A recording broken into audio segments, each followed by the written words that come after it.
I'm Justine Lake Jasnak. I'm the Director of Education here at Raynham Hall Museum in Oyster Bay, New York.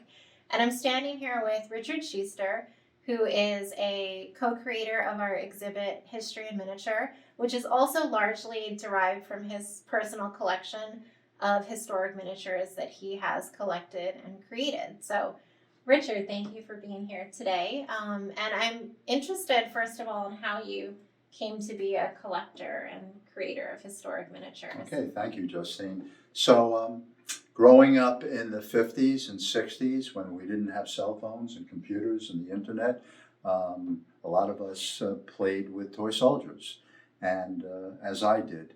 But I always thought they had no personality, so I started painting them. And then I started getting interested in history and watching movies and TV shows about history, and I would recreate battles or events from what I saw, from what I read.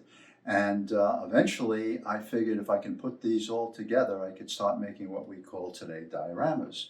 And I did it for my friends, I did it for family, did it for schools, and it was constantly something that I enjoyed doing, painting the figures and looking up what they represented. And so when the museum said to me, we'd like to do something in terms of showcasing your hobby, your collections, I thought it was a great idea. And you'll see as we go upstairs some of the results of what we've done together. So we were just downstairs looking at a preview of the exhibition, and now we're upstairs in our exhibition room where most of the miniature pieces in the show are. But first, I have a question for you. Can you tell us a little bit about the history of toy soldiers or miniatures, or what even the difference is between those terms? Sure. Yeah, there is a difference between toy soldiers and historical or military miniatures. Actually, the making of these miniatures or toy soldiers started probably several thousand years ago in ancient Egypt when they were made out of clay and they were given to children to set up. And then it developed over the years, and it really became an industry back in the mid to late 1800s in Germany and other European countries, France and Britain, building these figures out of lead. And still they were not painted mostly, and children would play with them and set them up. And then as the hobby grew in popularity, manufacturers started supplying painted figures. Originally they were flat figures, not fully rounded or sculpted. And probably toward the latter part of the 19th century, companies started supplying painted lead figures. And then into the early 1900s, companies in Britain, Germany, France led the way in expanding the hobby. And it became quite popular among young boys mostly in the early and mid 1900s. Early figures in ancient times were made out of clay, and then they evolved into metal figures made primarily of lead. But at the same time, there was a material called composition, which was essentially glue and sawdust over a wire frame. Later on, as lead became an issue for the environment and safety of the children who played with them, manufacturers started to use other metals, tin, and pewter. And today, the majority of figures are made without lead. Plastic also became popular in the mid 1900s. So we see a lot of plastic figures, both painted and unpainted. The process has evolved into more of a mass production technology, and molds are created, and the metals are poured into the molds, and then usually the figures are not made in one piece, so the arms or the head or the weapons are attached later on, either through welding or glue. So today we have beautifully sculpted figures painted in what we call a matte finish, so they look more realistic than the older glossy style figures.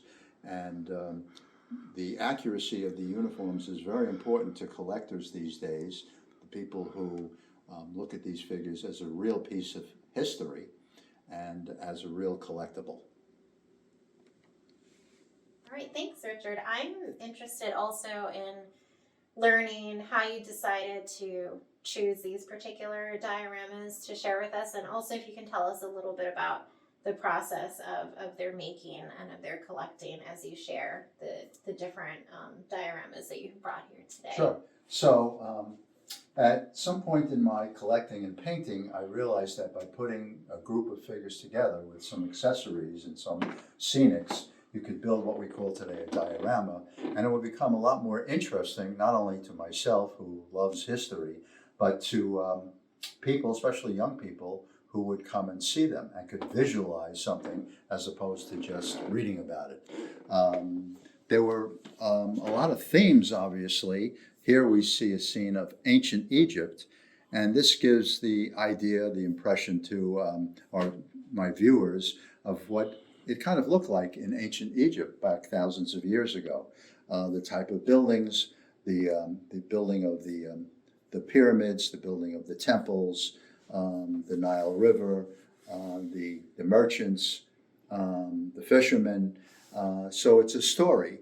That's what I like to do with my dioramas. I like to tell a story. So when someone looks at it, they can ask, gee, what was it like back then? What are these people doing? How are they dressed? What did they do for a living? So it's more than just, a parade or a battle. There's a whole story to this.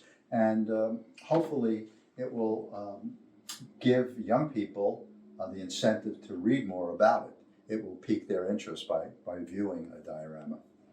So here we have a medieval scene. So Richard, I'm interested in knowing when you first started creating this, and if you could tell me a little bit about the process of putting it together. Sure. So the castle was actually fabricated out of a foam material and then painted. And this was actually given to me as a gift when I was probably about 10, 11 years old. And by itself, I thought it was really beautiful and really showed what life looked like back then in medieval times. And then, of course, I had to populate it with figures and some of the battle equipment. So we see here knights and soldiers of that period, probably around 1200 AD. And we see here a tower, a siege tower, which was rolled up against the castle so they could climb over. This particular siege machine was produced in Germany in the 1950s. The figures are from the 60s, and it tells a story about life was like back then and the hardships of living in a castle and defending it from people who wanted to take over. So now we've come to the Revolutionary War area, something very closely connected to Raynham Hall's own story. So I'm interested in hearing a little bit about this diorama, but especially George Washington's tent itself. I'd love to hear more about how you came across the idea of putting this together, and if you could tell us a little bit more about the scene and especially the tent. Sure, be glad to. So, of course, as you mentioned, Raynham Hall is all about the American Revolution, the 18th century. And in one of my visits to another museum, I saw the actual tent. And I said, wow, I would love to recreate that. And I took pictures and actually bought a book that showed diagrams. And myself and a friend recreated George Washington's headquarters tent. Not exactly to scale, but even when you see the ropes that held the tent up, we really did meticulous research on this to get it accurate. And this tent traveled with Washington throughout the Revolution, was lost for a while after the Revolution, and then recovered and is now exhibited down in Philadelphia. So this is the only known replica of Washington's headquarters tent in the country that I know about. And I think it makes a great display. And what I did is I combined it with figures to show Washington's encampment in the late part of the war on the Hudson River, Verplancks Point, and you can see both some of the regiments, his personal bodyguard with the star flag, the tents for the regular infantry soldiers, and then some of the women who help with the encampment. And it just creates a really nice scene, both of what took place at the time and the people who participated in the revolution. Right, we're in front of a scene from the Napoleonic era here, and as you can see, the colors are really eye-popping, so I'd be interested in knowing about the uniforms and how some of the colors are chosen or made, and if they're historically accurate, and what sort of some of those details are. Right. So today we're used to seeing modern armies in khaki and camouflage, but back in the early 19th century and the 18th century, uniforms were very colorful. They were designed by, in this case, Napoleon designed most of his uniforms for esprit de corps, so that the different regiments could be proud of how they dressed and differentiate themselves from other uniforms, other regiments. And collectors today certainly look for colorful and intricate uniforms, for the accuracy of those uniforms. And fortunately, we do have a lot of information from certain periods before uniforms evolved to more, dull colors, more practical colors. The Napoleonic era is actually a time when uniforms were very colorful, and collectors tend to go for that because it's eye-catching. So I hope you enjoyed seeing some parts of our exhibition, and that it will motivate you to study more history. We're standing in front of the final scene that we'll be looking at today in Eastern Woodland Indian Village. And I'm interested, Richard, in your choice to include this scene, and if you'd like to tell us a little more about what we see in it. Sure. So obviously we know that Long Island was occupied by Native Americans, and wanted to show what their villages and their homes look like, and also very important, a very popular game both on Long Island and throughout the U.S. now is lacrosse. And lacrosse was originated by Native Americans, probably in Canada first, but certainly along the eastern seaboard.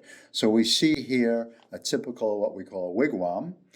We see Native Americans practicing their lacrosse, which was, again, very popular. Tribes would, play against each other. It wasn't the same game that it is today, but certainly it's the original game of lacrosse.